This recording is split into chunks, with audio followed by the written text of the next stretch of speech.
예, 이번 주도 주초반 여전히 조정 권역인데요. 시장 흐름 체크하면서 전략 세우겠습니다. 오늘은 테이버 김태형 작가님 오셨습니다. 어서 오십시오. 지금 장은 선수들이 좋은 장이에요? 해볼 만한 장이에요? 지루한 장이에요? 어떤 보시는 분들 많이 힘들어하실 것 같아서 어때요? 일단은 테마를 잘 따라다니는 분들한테는 정말 돈 벌기가 어찌 보면 재밌는 장. 그럴 수 있죠. 그리고는 하루하루가 약간은 외줄타기 하는 느낌의 그런 장이라고 보실 수 있을 것이고 그리고는 이걸 약간 가치 투자나 장기 투자를 하시는 분들한테는 도대체 언제 출발하느냐. 약간 이런 식으로 지루한 장이다라고 보시면 좋을 것 같습니다. 네. 장기 가치 투자까지는 아니라고 하더라도 뭐 이 테마가 빠르게 이제 돌아서 대응하기가 쉽지 않아 보여서요. 오늘 주제는요. 네, 이제 새롭게 이제 악재가 계속 나오는데요. 악재가 이제 미중 IT 전쟁, 반도체에 대한 부담 이런 겁니다. 또 미국의 소비자 물가 지수도 있고요. 이번 주 국내 증시 방향성 좀 논의하겠습니다. 당장은 미국의 소비자 물가 지수가 더 심리적으로 중요한 지표일 것 같다고 저는 말씀드렸는데 유가가 오르고요. 물가도 지금 8월 CPI가 헤드라인 전보다는 올라가지 않겠습니까? 그걸 이제 시장이 어떻게 소화할까요, 이번 주에? 일단은 CPI 같은 경우에는 CPI가 이게 9월에 나올 점도표, 다음 주에 있을 FOMC에서 나올 점도표를 어떻게 건들 것이냐. 이 부분과 그다음 유가 상승분이 과연 CPI, 인플레이션을 얼마나 이제 끌어올릴 것이냐. 이 부분에 있어가지고 시장이 조금 긴장을 할 수 있다라고 보셔야 될 것 같습니다. 근데 그 부분에 있어가지고 계속해서 말씀드리는 부분은 일단은 미국의 경기는 좋으나 유럽과 중국의 경기가 안 좋은 상황. 그리고는 지금 유가가 올라가는 부분에서는 사우디의 감산도 분명히 중요한 포인트지만 미국 내에서도 이제 허리케인 시즌이기 때문에 이 부분 때문에 정유소들이 조금은 지금은 가동을 중단했다. 이 이슈도 분명히 상승 논리로 작용하고 있고요. 그리고 추가적으로는 이란이나 베네수엘라 같은 국가에서 증산을 할 수 있다는 이런 포인트 때문에 여기에서는 이제 국제유가의 방향성을 장기적으로 봐야 한다. 말 그대로 시장이 지금은 시간을 녹이는 중이다라고 보셔야 될 것 같고 이게 8월 CPI도 중요하지만 9월의 점도표 이거를 기다린 입장에서 말 그대로 이제 연준이 얼마나 강한 발언을 할 것이냐 아니면 여기서 조금은 시장 친화적인 발언을 해줄 것이냐 이 부분을 좀 더 집중하고 있다라고 좀 생각하고 있습니다. 네. CPI도 그렇지만 이제 FOMC 회의에서의 그 톤들을 중요하게 보시는 것 같습니다. 당면한 과제는 이제 미중 간의 IT 반도체 갈등입니다. 그걸로 인해서 국내 반도체 기업들이 반도체 업체들이 좀 가려고 하던 타이밍에 지금 좀 조정을 받고 있고요.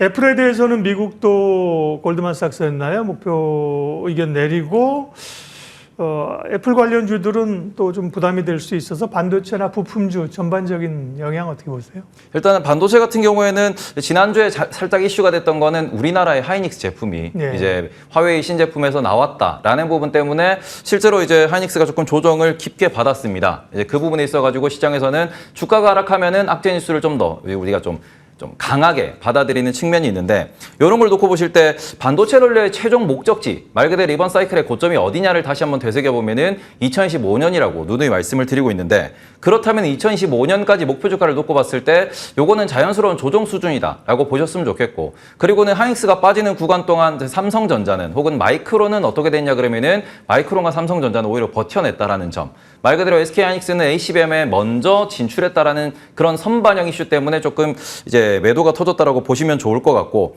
이걸 좀 더 확대해서 보시면은 결국 미국과 중국의 규제 수준이 어느 수준까지 올라갈 것이냐 그러면서 이 수준에 있어가지고 이게 반도체 전반적인 타격이 얼마나 될 것이냐에 대해서 좀 더 촉각을 세우시는 게 중요할 것 같다라고 말씀드리고 싶습니다. 네, 추세적으로나 반도체 업황이나 이런 걸 보면 반도체 흐름은 좋게 보셨는데 자연스러운 조정이다.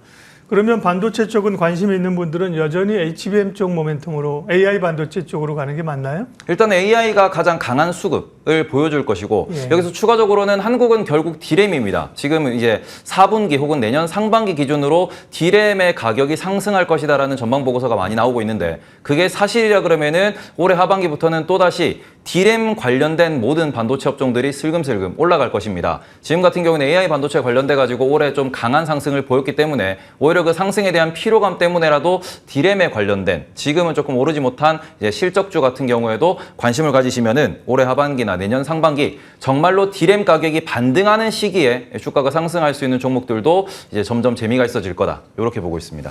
반도체는 미중 간의 갈등이라든지 시장 조정 영향으로 조정을 겪지만 테이버님 말씀하신 것처럼 많은 분들이 샤기의 가장 강력한 주도주로 보고 있고 흐름이 괜찮습니다. 다만 이제 2차 전지에 대한 고민들이 있는 거죠. 개인 투자자들이 꽤 많이 가지고 계시고 믿음으로 이제 버티고 있는 쪽도 있는데 그러니까요. 전반적인 주변 환경들이나 에너지가 좀 많이 빠져서요. 2차 전지는 지금 어떻게 해야 됩니까? 2차 전지는 제가 좀 말씀드리기가 조금 조심스러운데 네. 저도 어찌 보면 제 채널을 운영하고 있다 보니까 예. 제가 최근에도 조금은 9월 달 특히 연말까지도 조금은 조정에 대해서 좀 조심하셨으면 좋겠다고 말씀을 드렸어요. 예. 수급 논리로 말씀만 드리면은 일단은 지금 에코프로 MSCI 이벤트가 종료되고 그러면서 약간은 횡보하면서 지금 많은 매체에서 이렇게 말하고 있습니다. 에코프로 100만 원 방어전이 펼쳐지고 있다. 그러니까 말 그대로 방어전이라고 표현한다라는 것은 장기적으로는 부정적으로 보는 의견이 많다라고도 보실 수 있는 부분이고, 그러니까 이런 부분에서 저는 개인적으로는 올해 하반기 코스닥 같은 경우에 10억 대주 이슈가 여전히 살아 있습니다. 그렇죠. 그러면은 올해 상반기에 2차 전지 관련주들이 상당히 많이 올랐다라는 점에서 슬슬 이제 차익 실현을 하고자 했던 분들도 연말에 그리고 또 세급 이벤트 때문이라도 올해 하반기에는 이제 매도를 할 것인데, 그렇다면은 전망을 놓고 봤을 때 조금은 이제 슬슬 비중을 줄이시는 분들이 늘어날 것이고, 요렇게 되면은 요 부분에 있어가지고 장기 성장성은 물론 우리가 뭐 앞으로도 돈 벌 거다라는 부분은 거의 확정적 미래라고 볼 수 있습니다. 그러면서 이 부분에서 영업이익률을 보면서 올랐다 빠졌다 요런 움직임을 보이게 될 텐데, 요게 상반기 선반영 부분은 상당히 부담스러운 부분이다. 그렇기 때문에 좀 앞으로 2, 3년 정도는 자동차 시장이 안 좋을 것이다 라는 이러한 좀 큰 매크로적인 관점으로 보시면은 2차 전지주들이 좀 선반영에 대한 약간은 좀 고통스러운 조정 기간이 좀 이어질 수 있다라고 보고 있습니다. 네. 그러게요. 수급이나 또 이제 3분기에 뭐 양극재 업체들의 가격 부담이나 이런 것들로 인해서 대체적으로 이제 부담스러운 상황인데요.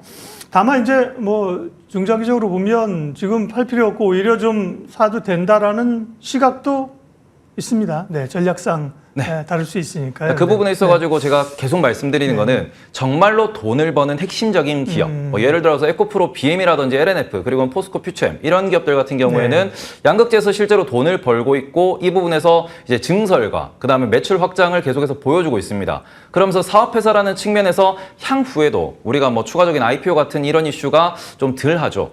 근데 이런 부분에서 뭐 최근에 조금 이슈가 됐던 기업 중에서 후성이라는 기업도 이제 후성 글로벌이라는 자회사를 IPO 하겠다라고 밝힌 부분이고요. 동아기업 역시도 그 밑에 있는 자회사를 IPO 하겠다. 그리고 에코프로 같은 경우에도 현재 일단은 막혀 있지만 에코프로 머티리얼즈가 곧 IPO 된다라는 점. 근데 이렇게 되면은 우리가 생각했던 미래와 그리고는 3년 뒤, 5년 뒤에 실제로 주식시장에서 받아들이는 숫자적인 미래가 조금 다를 수 있습니다. 특히 이 부분이 한국에서 좀 빈번하게 발생하는 자회사 IPO라는 점에서 2차 전지 업계가 분명히 돈이 필요합니다.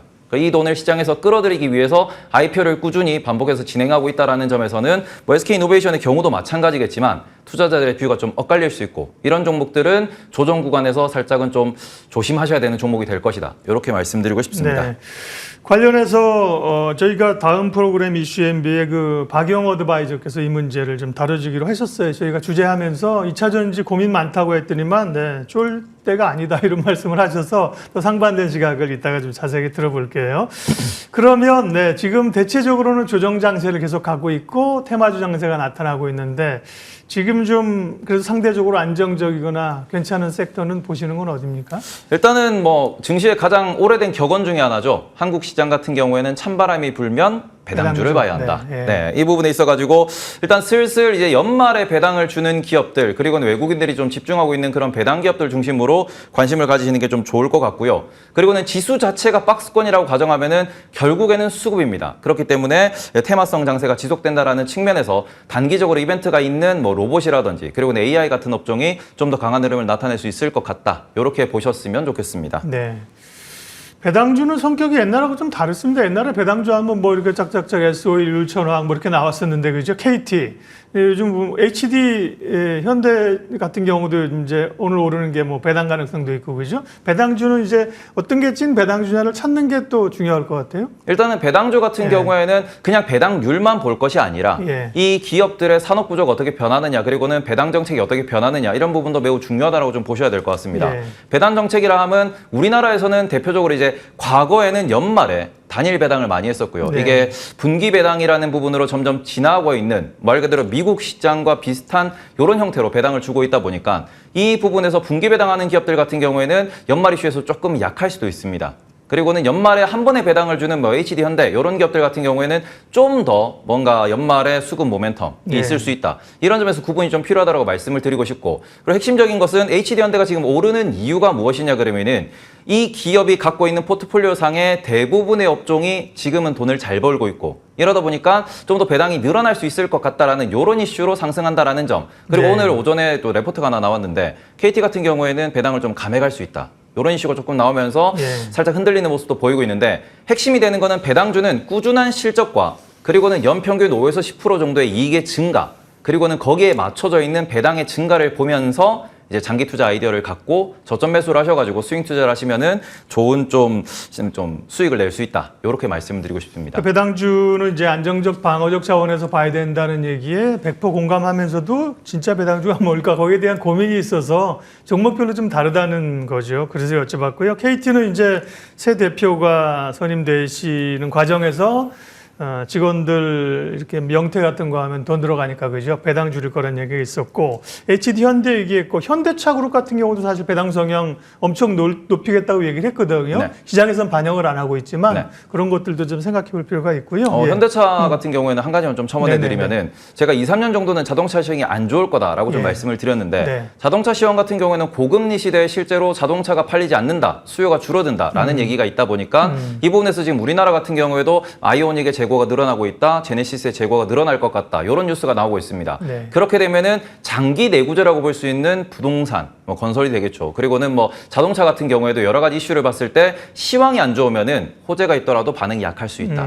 그래서 시황이 좋고 내년 내후년에 성장하는 섹터에서 고배당주를 찾으시는 게 좀 더 유리하다라고 말씀을 드리겠습니다. 좋은 아이디어십니다. 자, 그럼 이제 종목 이야기로 지금 시점에서 좀 저점 구간에서 노려볼 수 있을 만한 유망 종목 준비해 오신 거 말씀해 주세요. 네, 첫 번째는 하나금융지주입니다. 제가 원래 은행 쪽을 좀 많이 좋아하는 편인데요. 금융주가 조금 움직이네요, 요즘 그죠? 네, 예. 일단 연말이 되다 보니까 살짝 움직이고 네. 있고, 그리고는 우리나라 같은 경우에는 KB와 신한은행 같은 경우에는 자사주 소각을 이미 발표한 상황이고요. 네. 그리고는 뭐 JB금융지주 같은 경우에는 이미 약간 행동하는 자금들이 들어가서 배당을 늘려야 한다라는 이런 목소리가 나오고 있고, 실제로 그게 배당 성향 증대로 나타나고 있습니다. 특히 우리나라 은행주들 같은 경우에는 전 세계적으로 은행주들이 좀 배당 성향이 높은 섹터입니다. 근데 우리나라는 이걸 찾아보시면 아시겠지만 2019년까지만 하더라도 배당 성향이 20% 전후였습니다. 말 그대로 번 돈의 20%만 주주환원에 사용을 했고 나머지를 모두 잉여금으로 회사에 쌓아놨었는데, 이 부분이 점점 변하면서 뭐 KB도 마찬가지고 신한도 마찬가지고 4대 금융지주들이 목표치를 30% 이상 혹은 40%까지도 이야기를 하고 있습니다. 점점 주주환원을 확대하겠다라고 이야기하고 있고, 실제로 은행 같은 경우에는 오프라인에서 영업점이 많이 줄어들고 있습니다. 이러면서 비용이 조금씩 절약되고 있다는 점에서 지금 같은 경우에 조금 뭐 금융주들이 배당이 한 5에서 6% 정도 나오고 있고, 하나금융지주 같은 경우에는 연 기준으로 8%까지 나오고 있더라고요. 이런 점에서 조금 관심을 가지셨으면 좋겠다라고 말씀을 드리고 싶고, 또 하나금융지주는 최근에 이제 지역발전소 3곳을 매각하겠다라는 이슈가 있습니다. 근데 이 부분 같은 경우에는 매각 대금이 1조 원에 가까운 좀 현금이 좀 들어올 수 있다는 점에서 유동성 측면에서도 다른 은행주보다는 좀 더 유리하지 않나. 그래서 연말에 약간의 좀 수급을 기대하면서 공부해 보셨으면 좋겠다라고 가져와 봤습니다. 네. 금융사가 무슨 지역발전소가 있나 그래서 안 그래도 저도 이제 의아해서 여쭤봤는데, 이게 어려울 때 이제 뭐 하나증권 쪽으로 해가지고 넘겼던 거 이제 매각하면서 이제 그에 따른 좀 매각하면 매각 자금이 들어오는 그런 이슈인가 보죠? 네. 네. 하나금융지주 금융주 가운데서 유력한 종목으로 저점 매수 구간으로 보셨고요. 또 한 종목 있네요. 이번에는 두산 밥캣입니다. 네. 제가 지난번에 여기서 이제 건설기계 섹터의 장기 성장성을 말씀을 드린 적이 있는데, 건설기계 섹터 같은 경우에는 고금리 시대에 정부가 계속해서 지출을 확대하고 있습니다. 그럼 정부가 지출을 확대하면 인프라 투자가 늘어날 수밖에 없다라는 측면, 그리고 이 부분에서 최근에 건설기계 섹터가 조금 조정을 받았다라는 점에서는 조금 저점 매수로 고민을 해보시는 게 어떨까라고 말씀을 드리고 싶어서 가져와 봤고요. 그리고는 이제 전 세계에서 인프라 투자, 그리고는 건설기계 쪽에서 대장이라고 볼 수 있는 곳은 결국 미국의 캐터필러입니다. 근데 캐터필러 같은 경우에도 최근에 살짝 뭐 기술적인 움직임이 좋은 부분이기 때문에 이 부분에 있어서 우리나라에서도 좀 공통된 움직임이 나올 수 있다는 점에서 두산 밥캣에 대해서 좀 공부해 보시면 어떨까. 그리고 미국의 중소형 주택시장 같은 경우에도 좀 반등하고 있기 때문에 실적 기대감도 있다. 이렇게 말씀드리고 싶습니다. 조정을 좀 받았던 건설기계나 변압기 쪽이 오늘 또 강력하게 강한 반등을 좀 주고 있습니다. 마침이요. 두산밥켓 하나금융지주 관심주로 언급해 주셨습니다. 오늘 시황해설 테이버 작가님 함께했습니다. 고맙습니다.